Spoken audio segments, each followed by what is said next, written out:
ఇక అన్నా చెల్లెళ్ళ బంధానికి సంబంధించి రాజకీయ బంధం తెగిపోయినట్టే. రక్త సంబంధాన్ని ఎవడు జడగొట్టలేడు.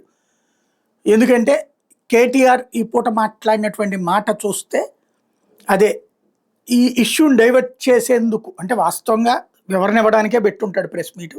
కానీ డైరెక్ట్గా తన సోదరి చేసిన వ్యాఖ్యల మీద, తన చెల్లెలు చేసిన వ్యాఖ్యల మీద కనుక తను మాట్లాడితే బాగోదు కాబట్టి రాష్ట్రాన్ని నాశనం చేసేస్తున్నాడు రేవంత్ రెడ్డి. 45 సార్లు ఢిల్లీ వెళ్ళాడు, ఏం సాధించాడు, అక్కడ వాళ్ళకి కప్పం కట్టుకుంటున్నాడు, యంగ్ ఇండియా ద్వారా 25 కోట్ల రూపాయలు దానికి డబ్బులు కట్టాడు, డీకే శివకుమార్తో పాటు ఈయన కూడా.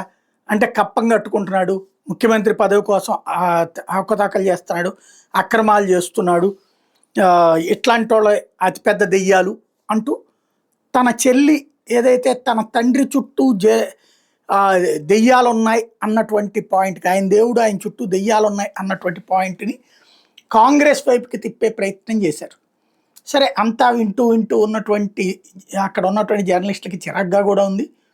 మధ్యలో రైట్ చేస్తుంటే ఆగన్న తొందర ఎందుకు అంటూ డైవర్ట్ చేస్తూ మధ్యలో మీ చెల్లెట్టగంది అంటే ఎవరు దెయ్యాలు ఎవరు దేవుళ్ళు, పార్టీలో అందరం కార్యకర్తలమే, అందరం కష్టపడేటటువంటి వాళ్ళమే, ఏమన్నా లెటర్లు రాయొచ్చు ఎవరైనా సరే, బయట పెట్టుకోకూడదు, బయట మాట్లాడకూడదు, అది తప్పు అంటాం. అంటే కవిత లెటర్ నువ్వే రాసావు, నువ్వే బయట పెట్టావు, నువ్వే పబ్లిక్కి చెప్పుకుంటున్నావు, ఇది కరెక్ట్ కాదు కార్యకర్తగా అన్నటువంటి కాన్సెప్ట్ని మాట్లాడుకొచ్చారు.